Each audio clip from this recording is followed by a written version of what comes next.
Sandor mentioned that he had been at the NOFA conference shortly before his books were published. If you haven't seen Sandor's books, Wild Fermentation, The Art of Fermentation, and a second revision of Wild Fermentation, you must get them and get excited about your food and making yourself healthy. Sandor is an author and a food activist and very knowledgeable and articulate about soil and nutrition from fermented foods. So we're really looking forward to hearing him today. And Sandor, we welcome you today to the 45th NOFA Conference. Thank you.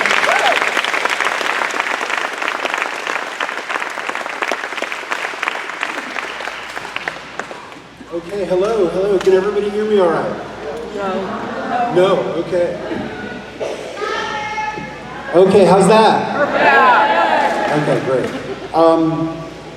If I trail out, people in the back, let me know that I need to get closer to the mic, okay? I don't mind being interrupted for that.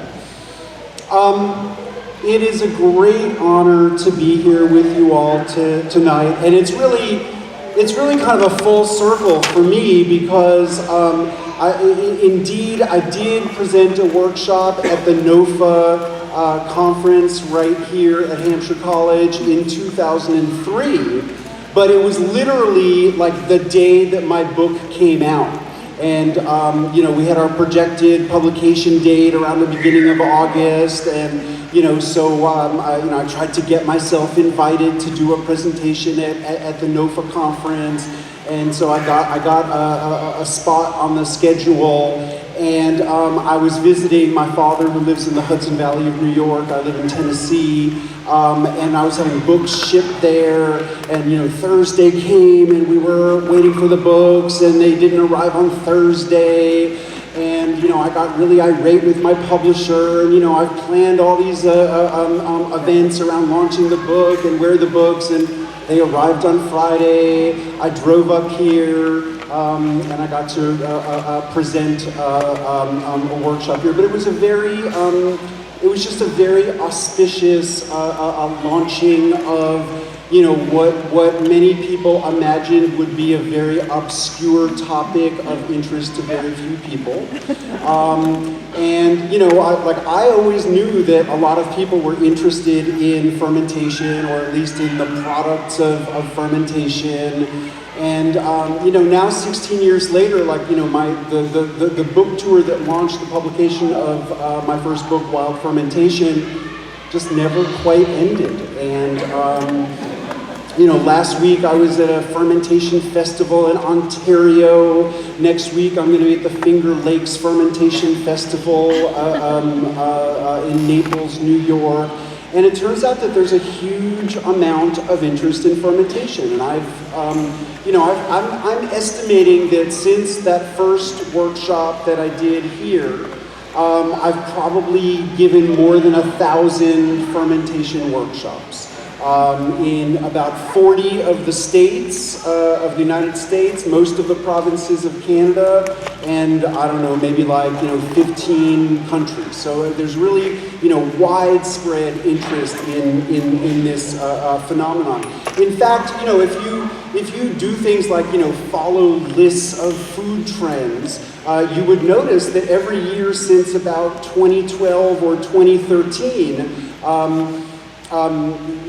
keen observers of the state of food in the world, keep telling us that fermentation is the hot new trend in food. And I mean, certainly it's exciting that there's so much heightened interest in fermentation and awareness of fermentation. But fermentation is not a hot new food trend. Fermentation is a hot old food trend. And the products of fermentation have really enjoyed enduring popularity. In food culture in the United States and really in virtually every part of the world. I mean, bread did not just get popular since 2012. Cheese did not just get popular since 2012.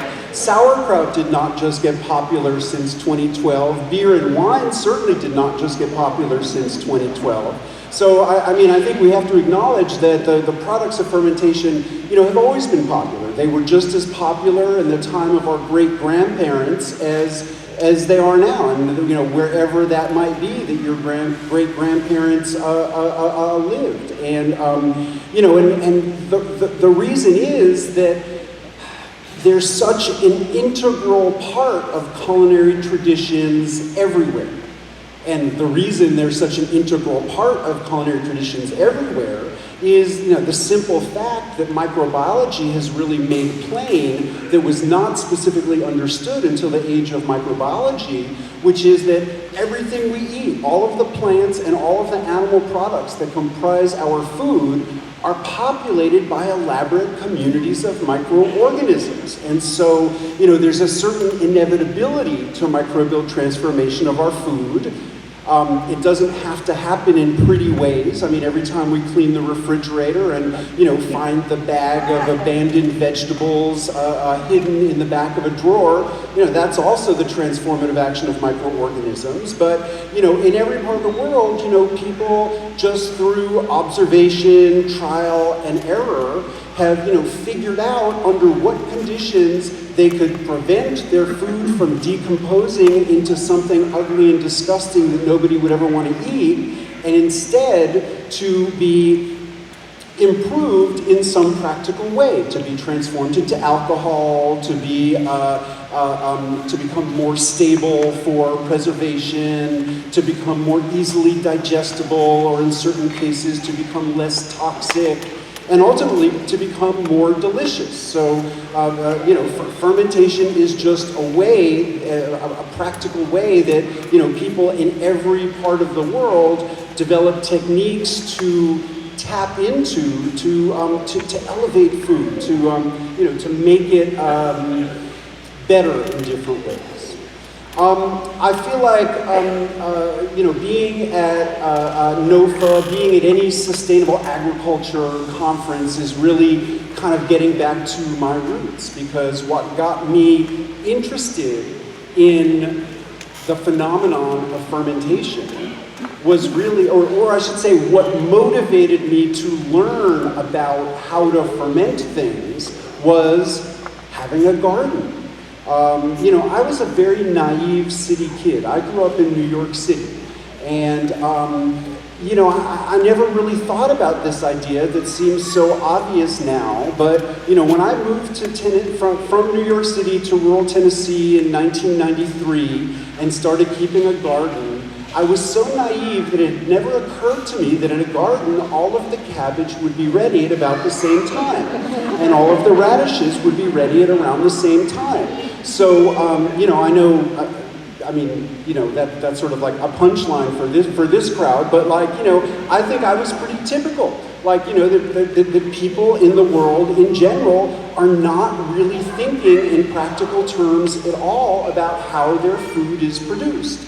And so, you know, I knew that I wanted to get involved in plants. I wanted to learn how to grow a garden. And the first year that I was gardening, I was just lucky enough to have a great crop of cabbage. And, you know, when I saw that row of cabbage and I thought to myself, oh my God, what am I going to do with all that cabbage? You know, I decided I should learn about making sauerkraut. I certainly was familiar with sauerkraut. I knew I liked to eat sauerkraut. I knew that sauerkraut was considered to be a strategy for preserving cabbage. You know, I learned how to make sauerkraut from The Joy of Cooking, and I looked in an old edition of The Joy of Cooking. I was like, wow, I can't believe it could be that simple.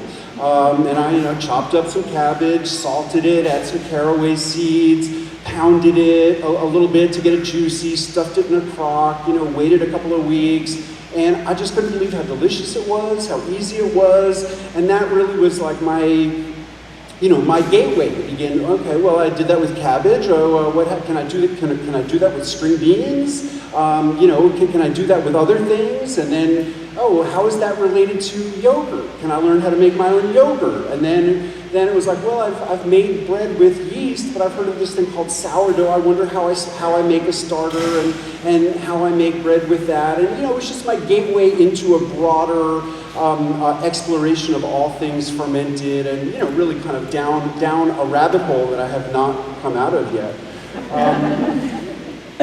But I mean, certainly I was familiar with fermentation before that. You know, this was my, you know, the garden was my pathway, like my catalyst, what made learning how to do this practical. I mean, I already knew I loved the flavors of fermentation. And, you know, as a kid, I mean, I was familiar with sauerkraut, but like my favorite food was pickles. And I don't mean like a vinegar pickle that you buy in a Mount Olive, you know, jar at the supermarket. You know, I mean, like in New York City, we call them sour pickles. Outside of New York, they're largely known as kosher dills, but it's just like cucumbers fermented in a brine with dill, with garlic, grape leaves usually to help keep it crunchy. And so, you know, I've always loved the flavor of lactic acid fermentation. Even before I knew what lactic acid or acetic acid was, like I knew that the pickles that my family always had in the refrigerator were different than the ones that were on the shelf at the supermarket that were all vinegary. And I, you know, before I knew anything about fermentation or that they were fermented, like it was a flavor that I was really, really drawn to. And you know, flavor is what draws a lot of people into fermentation. And you know, a lot of you know, chefs at prominent restaurants are you know, getting interested in fermentation as a way of, you know, creating really, you know, compelling, unique flavors. And really, you walk into a gourmet food store anywhere in the world, what you're going to see are primarily products of fermentation, because fermentation creates these compelling, pronounced flavors. Of course, not everybody loves every flavor of fermentation, but you know, the flavors are strong and pronounced and unique.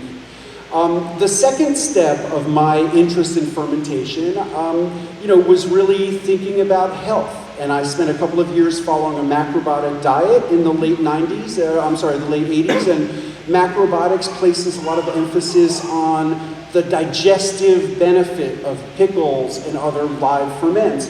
And once I started hearing about that, I noticed that these pickles that I had been eating and loving all of my life, that whenever I would eat them, even if I didn't eat them, if I would smell them, I mean, at this point, even just talking about them and thinking about them, but like literally, I could feel saliva squirting out under my tongue. And in a very, very tangible way, I started to associate these foods with getting my digestive juices flowing.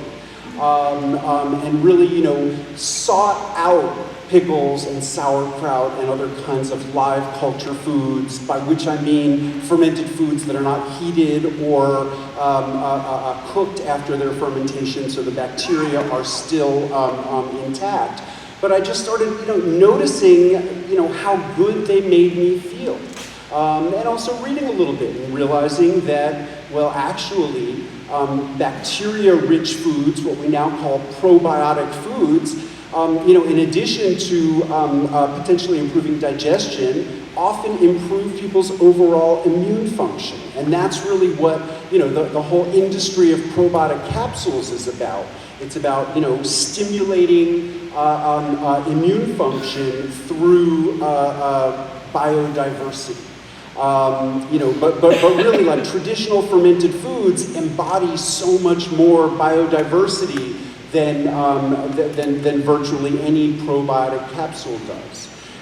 So, you know, I got interested from a few different perspectives in, you know, the you know, nutritional and health value of fermented foods and beverages. But still, I wasn't making them myself. I was living in an apartment in New York City. You know, there were health food stores all around. It was readily available for me to buy fermented things. And it was really only, you know, the garden that, you know, gave me a reason to learn how to do this.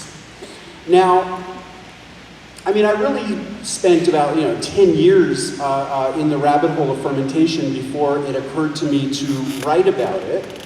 But before I wrote about it, I got invited to teach about it. So, I mean, certainly, you know, my workshop at NOFA was not the first time I ever had taught a fermentation workshop. And some friends of mine in a community in Tennessee called the Sequatchie Valley Institute were organizing an event called Food for Life. in 1998. It was actually Food for Life in the New Millennium, when everyone was like worked up about Y2K. And anyway, they invited me as part of this event to teach a sauerkraut making workshop, and I was very, very excited to do it. But what I learned at that first workshop is that, you know, many people approach the idea of fermentation with great fear and anxiety. And, you know, the concern is, you know, here's this jar of salted cabbage. How can I be sure that I have good bacteria growing in it and not some dangerous bacteria that might make me sick or inadvertently kill somebody? And so, you know, I heard all these people projecting all of the anxiety they'd ever been taught to have about bacteria onto the jar of sauerkraut. And, you know, I mean, trying to assuage their fears and demystify the process, you know, kind of forced me to do some more research. I mean, for whatever reason, I never had this particular anxiety about it myself. I just kind of jumped into it and didn't worry about it at all. But I've learned that, like, it's a huge, huge anxiety for many people. I mean, you know, looking out here, it looks like, you know, some of you are younger people who really were raised in the 21st century, but many of us, you know, were raised in the 20th century, and really the only thing we ever heard about bacteria in the 20th century was how dangerous they are, how important it is to try to avoid them, and when we encounter them, we, you know, had this, you know, arsenal of new chemical compounds that we could use to try to, you know, kill them. And, you know, the motto might as well have been the only good bacteria is a dead bacteria. I mean, luckily science has, you know, developed a much more nuanced take on bacteria, and without denying that there exist, you know, a handful of bacteria that can make us sick, you know, we need bacteria.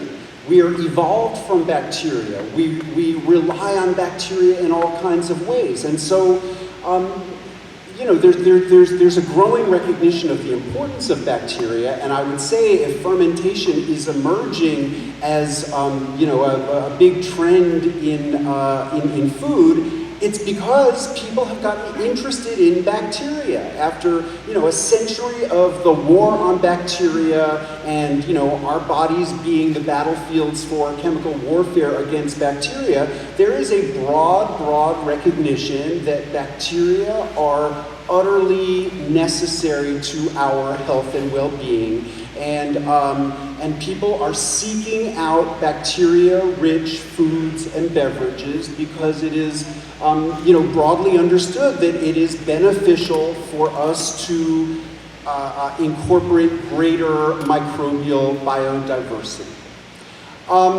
You know, in fact, fermentation is totally a strategy for safety in food. You know, through the work that I do and the, you know, research that I've done, I've gotten to be friendly with a microbiologist named Fred Bright, B-R-E-I-D-T, who's at North Carolina State University, and he's employed by the USDA's Agricultural Research Service. And according to Dr. Bright's research, there are no known documented cases of food poisoning or illness from fermented vegetables in the United States or anywhere in the world. So, you know, we have all of this generalized anxiety that we don't even know where we should be putting it about a food that has no case history of food poisoning or illness. There are precious few foods that you could say there's no history of illness or food poisoning. Certainly we can't say that about raw vegetables, right? I mean, we hear every year of, you know, outbreaks related to lettuce one year, spinach one year, tomatoes one year. You know, it's always something. And, you know, usually the story is there's a factory farm uphill and manure from the animals in the factory farm washes over a field of vegetables. You know, the story really could just as well be some person who failed to wash their hands at a critical juncture and then was handling the vegetables. But the fact is that even if you were working with vegetables that had been, had some incidental contact with potentially pathogenic bacteria, the fermentation is sort of a built-in safety mechanism because, once you get your vegetables submerged, the lactic acid bacteria, which are present on all plants growing out of soil on planet Earth, become dominant. And as they begin to acidify the environment, if there happen to be some cells of salmonella or E. coli or other organisms that have been associated with food poisoning, they perish. They are destroyed by the acidity. It's like a built-in safety process. Because fermented vegetables are just so intrinsically safe, nobody's ever been asked to do this, but sometimes manufacturers of salami or cheese have been asked by their regulators to intentionally introduce known pathogenic bacteria in order to demonstrate that the process that they're following would destroy the pathogens. Fermentation really is a strategy for safety, and even though cheeses and salamis don't necessarily enjoy the same 100% safety record of sauerkraut, I think it's because the high protein animal substrates have a little bit more inherent danger to them, but the fermentation still makes them safer than they would otherwise be. I think it's just really important to recognize the safety of fermentation, and this is safety it's proven by time. It's not like, oh, this has been going on for 10 years and no deaths have been reported. This has been going on for hundreds of years, for thousands of years. We actually don't know exactly how long it's been going on because it predates writing and recorded history. In a lot of the oldest documents that survive in different writing traditions reference fermentations that were already popular in those parts of the world. The oldest archaeological record of fermentation is almost 10,000 years ago. It's pottery shards with a residue of alcohol from a Neolithic Chinese site. But really, I think that only tells us about the history of pottery. Because the earlier containers that people would have used for their fermented beverages were completely biodegradable, like wood or animal skins or membranes or gourds. So that tells us, okay, that dates pottery to about 10,000 years ago. What would be the incentive to have vessels that could hold liquid? Maybe it had something to do with fermentation. Maybe fermentation has driven a lot of our technological development. I want to talk a little bit about how agriculture relates to fermentation. And broadly, I would define fermentation as the transformative action of microorganisms. One way that fermentation is absolutely integral to agricultural practices or sustainable agricultural practices is compost. I mean, it's basically the breakdown of dead plant material and manure and other sort of byproducts of life that renew the fertility of the soil and recycle nutrients back into forms that plants can access. So, at our most basic level, our practices to renew the fertility of soil relate to fermentation and could even be described as fermentation. And of course, I throw out these little factoids like, all plants growing out of soil on planet Earth have lactic acid bacteria. Well, where are they coming from? They're coming from the soil. So the same, process that is breaking down dead plant and animal matter to recycle it into the soil, gives rise to the presence of these organisms on the food that we're eating, and also gives rise to the inevitability of microbial transformation of our food. So it's really a full circle. There's lots of other ways that fermentation relates to the practice of agriculture. Any of you who are saving your own tomato seeds, there's a compound on the tomato seeds that inhibits germination and it breaks down under fermentation. So typically the way people save seeds for tomatoes and certain other plants is to remove the pulp with the seeds, let it all ferment together, and then rinse away the pulp, and the seeds have been, made more viable by the process of fermentation. The preservation aspect of fermentation has also been, critical to agriculture. There's some question as to whether agricultural societies could exist in temperate climates were it not for reliable methods to preserve the harvest. How could you ever invest all of your resources into crops that are ready at certain moments of the year if you didn't have, good strategies for how these foods could feed you through the rest of the year? And so it's not like every food is preserved primarily by fermentation. Grains and beans in their mature state, they're just dry and they preserve really well. But vegetables, milk, I think for most of us in the 21st century, we can't even imagine how milk works without refrigeration. But obviously refrigeration has only been in the picture for the last 100 years or so. And really in 2019, most households on planet Earth do not have a refrigerator. And people are still relying on certain traditional methods to preserve food. And I would say, given the uncertainty we all have about energy futures, I don't know that it's safe to assume that even in our culture where everybody can have a refrigerator, that for all time we will have that available to us. So I think it really behooves us to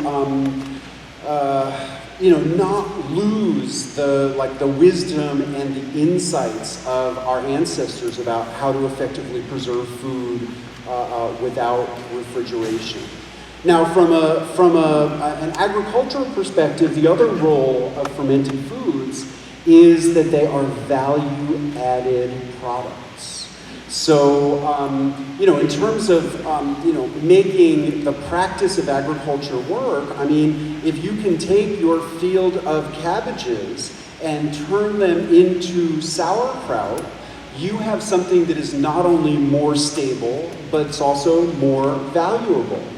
Oh, yeah.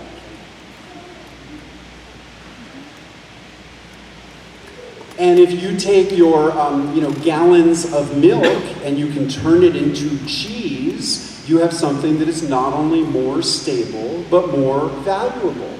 And if you can take your grapes and press them into juice and ferment it into wine, or take your apples and press them into juice and make them into cider, you have something that's not only more stable, but more valuable. So, I think it just bears, pointing out that, the original value-added products of agriculture are all products of fermentation. I want to talk for just a moment about the word fermentation. And the word fermentation comes from Latin fervere, which means to boil. And it's because the visible action of fermentation in liquids is bubbles, just like the visible action of boiling. And fermentation has always been likened to sort of like a cold boiling. And even before the nature of fermentation as the work of microorganisms. Before that was recognized only in the 19th century, fermentation was generally recognized by the presence of bubbles. In our English language, we sometimes use the word fermentation in a metaphorical sense as well. And people might talk about artistic ferment, musical ferment, intellectual ferment, social ferment, cultural ferment, political ferment, spiritual ferment.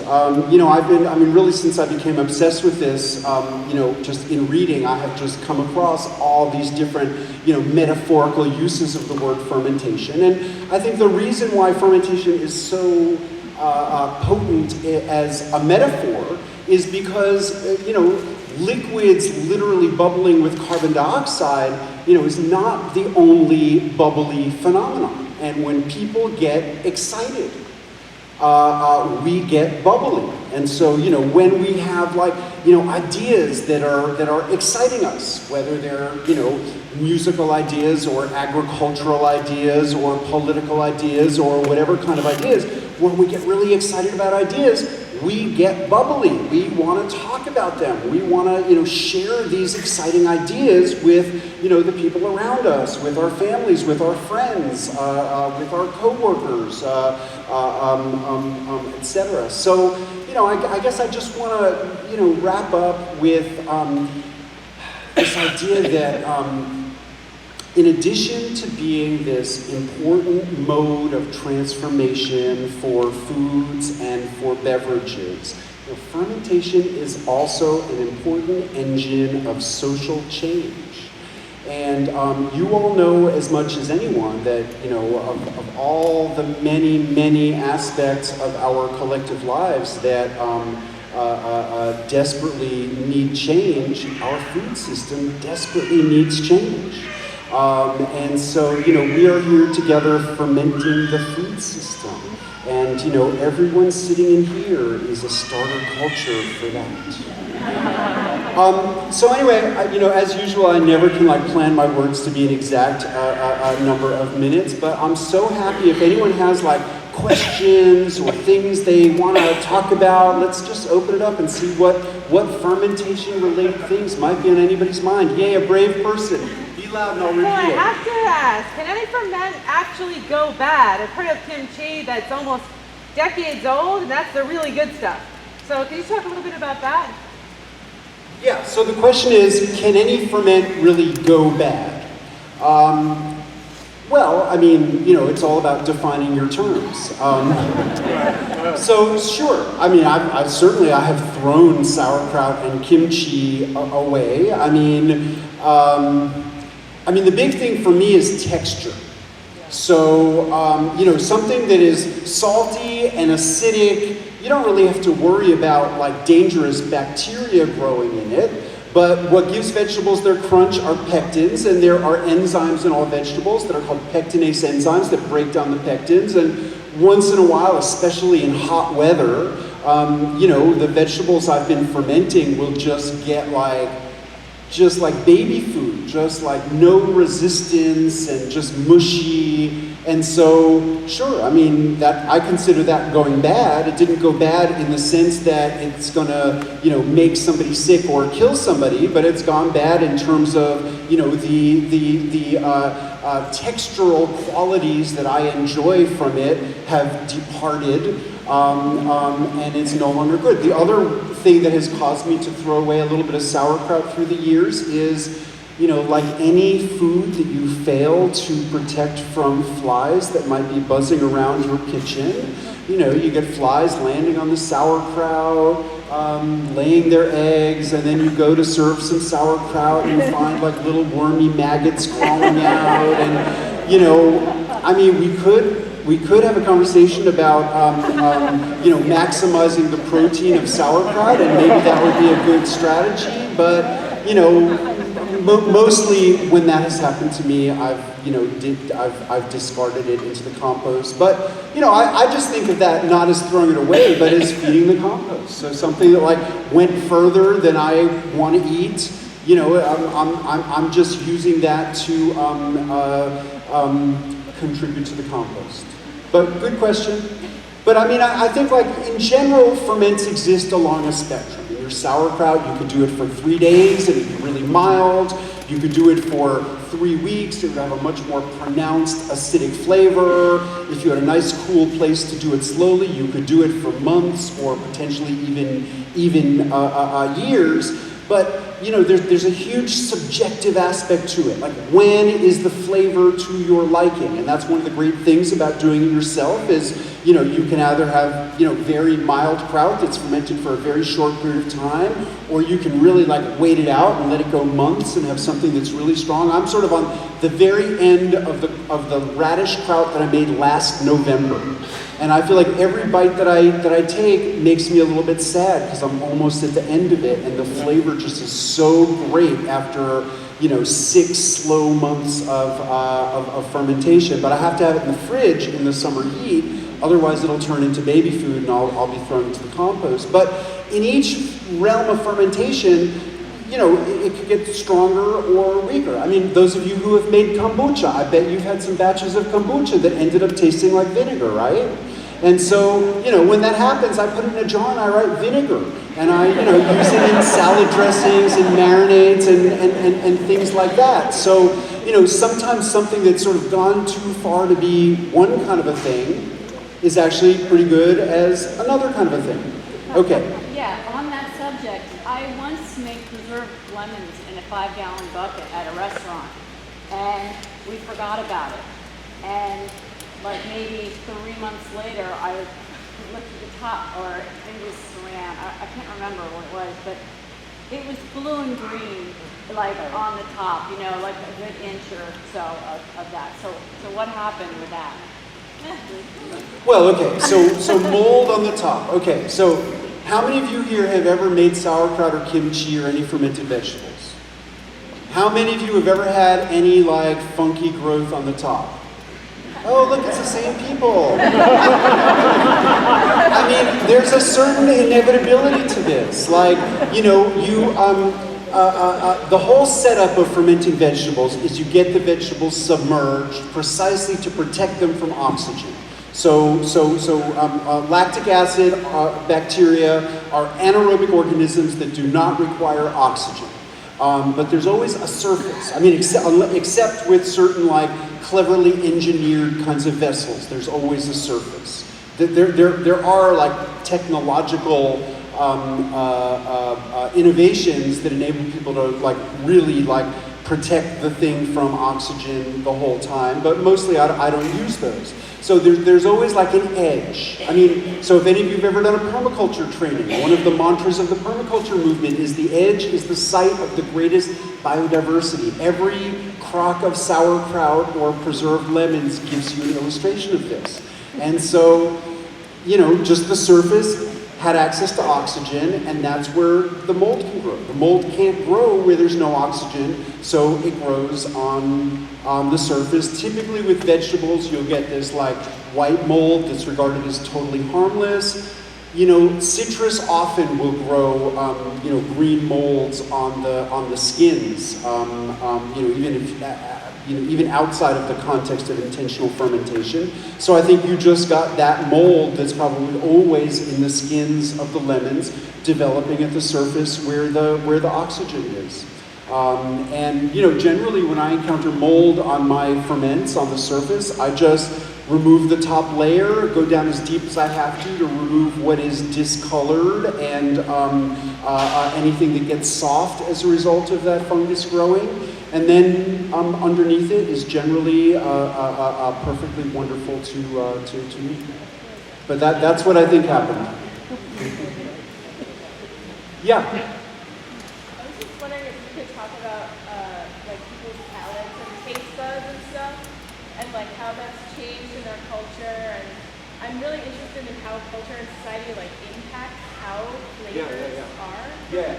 Okay, so the question is about like our palates and our taste and how that is influenced by society. And I think that this is a really, really interesting question, and I'm very, very interested in it. It's not that I have like a lot of like hard answers about it, but I've encountered some very interesting examples of it. And I think that,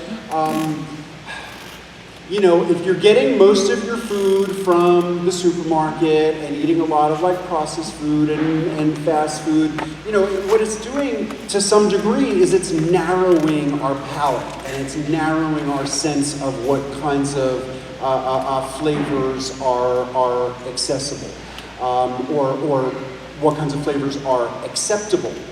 And there's been some really interesting anthropological work looking at shifting acceptability of traditional fermented foods. So one interesting article that I read was looking at Russian Siberia, and or like Arctic Siberia.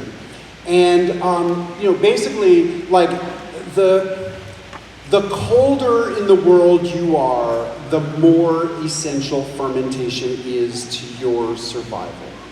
And you know, people never could have inhabited the Arctic regions of the world without fermentation, without, you know, sort of methods to take fish and marine mammals during the periods when the waterways are accessible and storing them in ways that they could eat through the winter. And there's a lot of different traditions of fermenting seals, whale meat, fish, you know, different marine mammals as well. And I've actually never tried any of these. I've done a little bit of traveling in Alaska, but not at the right time of year that people were. Yeah, I've only been there in the times of year when like there's fresh fish everywhere and everyone's catching fish and there's a real feeling of abundance. But you know, in traditional you know, native settlements in the winter, you know, they were eating fish that they caught in the warm weather. And the same is true in Siberia, but during the Soviet period, there was like a policy of using food to bring the natives of Siberia into Russian culture.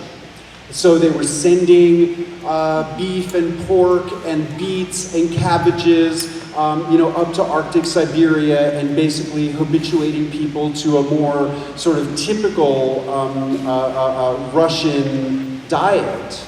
And, you know, the old-timers were continuing to do the things that they had always done with fish and marine mammals, but young people got, you know, let's say dehabituated from it. You know, they just were like, well, we like beets and cabbages and beef better. And then when the Soviet Union fell apart, nobody kept sending the Russian foods to people in Siberia. And so, you know, there were some years where they basically had to fall back on traditional practices, except that the young people very quickly had sort of lost their taste for it. And you know, they would eat it because that was what there was to eat, but then they wanted to get the smell off of them. And so, you know, there began to be water problems because people were using so much water to like try to get the smell off of their hands. So, you know, that's just sort of, you know, an interesting issue related to that. I mean, another anthropologist who's written about this, one of the, you know, best books I've ever found in the English language about the phenomenon of fermentation is called The Indigenous Fermented Foods of Sudan. And it's a Sudanese anthropologist who documented like 90-something distinct fermented foods and beverages in the diet in Sudan.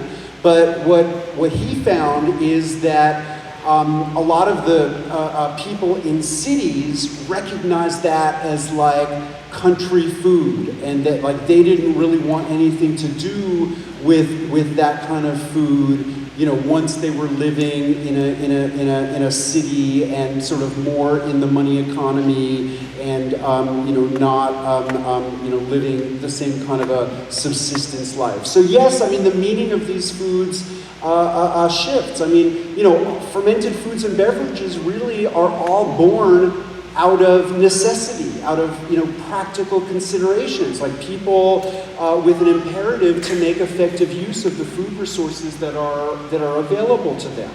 And in the 70s, the United Nations Food and Agriculture Organization published a series of publications about fermentation. Fermented fruits and vegetables, a global perspective. Fermented cereal grains, a global perspective. But the global perspective that a team of researchers from 4 continents were bringing to it is that if people have limited food resources available to them, fermenting them is a way for everybody to get more nutrients out of the food that's available, because fermentation makes nutrients in foods more bioavailable to us. But I hear so much, in the work that I do, of people who perceive, fermented foods in our contemporary context as a very elitist thing, or as, something that's only sort of accessible, to people with a higher income. So, I mean, it's interesting to me how, like, the meanings and understandings of these things can shift in different cultural contexts. And certainly with, like, in terms of flavor, after this I'm going to visit my father, who's 85 years old and has a beautiful garden in Gardner, New York, in the Hudson Valley. And the last time I visited my dad, who likes to drink Genesee Cream Ale, we were in town, and I was like, can you bring me over to that beer store, and maybe I'll buy a different beer that I'll enjoy more than the Genesee Cream Ale. And I bought a sour beer. And I don't know, I spent like, $10 for 4 16-ounce cans, and my father just made this face like, how could you spend so much money on beer? And then we got back to his place, and that evening he was having a beer, and I cracked open one of my beers, and I'm so into the sour beer flavor. Like I love it, and I'll talk more about that in a second. But like, my father, who's been drinking beer for 70 years, like, tasted my beer and made this horrible face, like, how can you drink that? And the thing is, like, our taste is formed by our experience, and until like the very end of the 19th century, the very beginning of the 20th century, all beer was sour beer. Yeast never existed without lactic acid bacteria. That was like, Pasteur's accomplishment was isolating yeast. And so in a couple of generations, people got used to, like, beer tastes a certain way, and sour is not part of the way that beer tastes. And, personally, I'm loving, like, the revival of beer, the diversification of beer, the sort of, beers that incorporate lactic bacteria and have sour flavors, the beers with other yeast like Brettanomyces that create more like sort of funkier, edgier flavors. But I love that, and I love the analogous process in cheese making. I've come to love fish sauce. There's a lot of, exciting flavors at the edges that are not obvious that we can, like, we can learn to love. But I think that our palates are, highly subjective and really based on what we know. And, sort of like growing up in a bilingual or trilingual family gives you a greater facility with languages. I think, growing up with, families that are sort of eating more varied kinds of foods gives you a more flexible palate and the ability to, feel more comfortable being adventurous and trying things that you haven't tried before. I'm just wondering if you could talk about the fear of or love of sour, and like psychological sort of dovetail and what you were discussing. How some people, like, you gravitate so much towards sweet because life is difficult, and maybe if you could sort of. Yeah. So the question is about sour flavor, and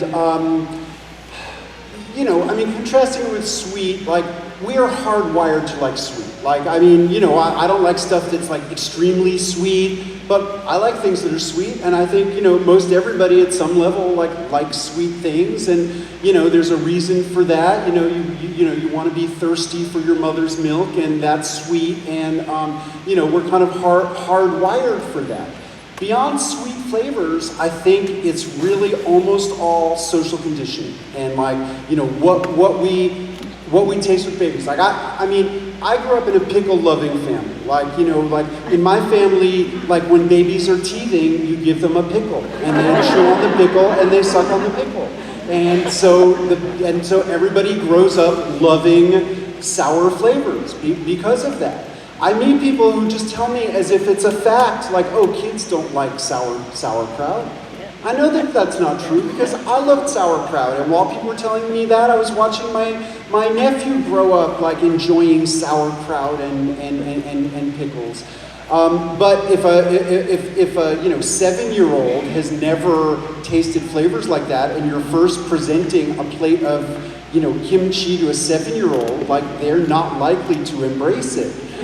So, you know, so much of it is just like conditioning, getting people used to it. But I think in contrast to bitter flavors, which I think it's much more individual, like I love bitter flavors, but I really recognize like a lot of people are put off by a level of bitterness that I can really enjoy. I think with sour flavors, I think anybody has the potential to love them. It's just about conditioning. And one thing to remind people about the flavors of fermentation is they all exist along a spectrum.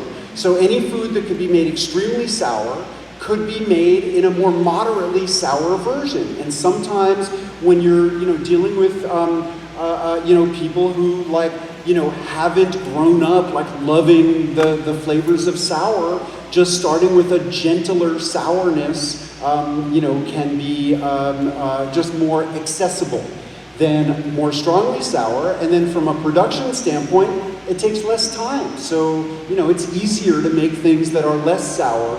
And I, you know, throughout my fermentation educator career, I've taken a certain amount of pleasure in sometimes like hiding fermented things in foods for people who, you know, insist that they don't like fermented foods. And, you know, I've met a lot of like, you know, parents of kids on the autism spectrum who are trying to get their kids who are extremely picky eaters to eat some live culture fermented things. And so there's a lot of strategies for like, you know, hiding this stuff in food. So, you know, you don't even really necessarily have to embrace it in order to benefit from it. Yes? So, part of our culture's paranoia around bacterial food has resulted in a degree of acid being added to food. And you have a very acidic food supply in general profession. So, I have a couple of questions related to that. One is in relation to just some of the health issues that are pretty big that I don't think we really understand yet. But for example, esophageal cancer is on the rise, and that is related to reflux, and people who are having that issue can be instructed to decrease acid in their diet, but they're not going to take a pill, so they use the acid in substitute. So there are a whole lot of things that are related. So for the nature of fermented foods is that they're going to be acidic, and that's good in that context. Yeah. So the question is about sort of acid reflux and other sort of health conditions, illnesses that might be related to an overly acidic condition, and there's an analysis of human nutrition and human health that's sort of an acid alkaline analysis, and often like, you know, cancers and certain other problems have been related to an overly acidic condition. And, you know, really all I can say to that is that, you know, acidic food does not necessarily contribute to an overly acidic condition in the body. And one of the, you know, interesting aspects of fermented foods is that Minerals are liberated in many kinds of fermented foods. Like many foods, the minerals are tied up in these chemical bonds called phytate bonds that makes them inaccessible. And then the fermentation breaks those bonds and makes the minerals available to us. And so when we eat mineral foods, we actually are alkalinizing. So sometimes foods that happen to be acidic can have an alkalinizing effect in our bodies, which is a little bit counterintuitive. The other thing is I have just met dozens of people through the years who've sworn to me that, they had terrible acid reflux until they started eating sauerkraut. And it's a little bit counterintuitive that you could eat an acidic food and it could improve your digestions in ways that would prevent this problem of acid reflux. Now let me just address esophageal cancer, which is one of the things that you raised. The only the only studies that sort of cast any shadow on like the beneficial nature of fermented foods are some studies looking at esophageal and stomach cancers in some places in East Asia where there's very low consumption of fresh vegetables and very high consumption of salty fermented vegetables. What I would say to that is that, well, first of all, when you read the small print of the study, then when they look at people who are eating large amounts of fermented vegetables and also eating fresh vegetables, there's no rise in those esophageal, in those cancer cases.